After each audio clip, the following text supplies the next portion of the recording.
Hello guys, what's up?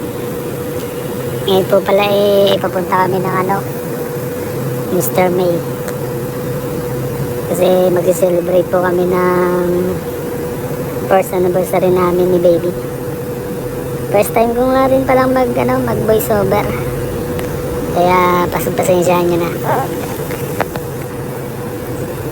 Ayan po located lang po sa Taoyuan.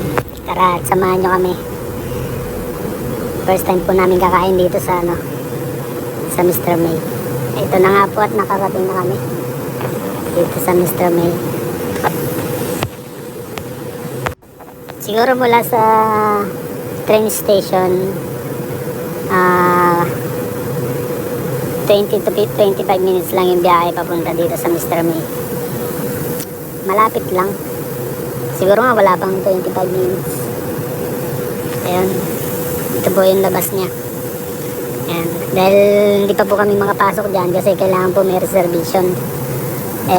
Wala po kaming, hindi po kami nag-reserve. Nag-book-in lang kami. Ayun, at pagkalipas ng 2 oras na kami naghintay, ito na, nakapasok na kami. Nauna ko nga pala yung pagbibideo dyan. Kahit gutom na ako, makakuha lang ako ng video. Ayan. Ayan yung mga pagkain nila. Pero sulit naman siguro yung paghihintay namin. Ayan. Binidyohan ko lang muna yung mga pagkain. Ito yung nila, yung soup nila. Napakasarap niyan. Yung soup nila. Ayan. Corn soup. Ayan, at yung iba naman na pagkain, ayan. Ice cream. Sulit yung dito, 600 plus na per head. Only pizza yan, guys. Ayan pa, mga prutas. Yun. Busy na dyan ang aking baby. Ayan. Gutom na yan. Oo, nakapag-picture pa nga.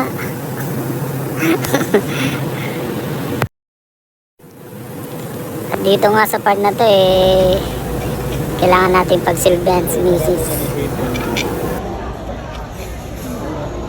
Ito pa pinagsisilbihan ako. At Mr. May. Kain po tayo. Later na, babe. Later na. Bibidyo ko lang.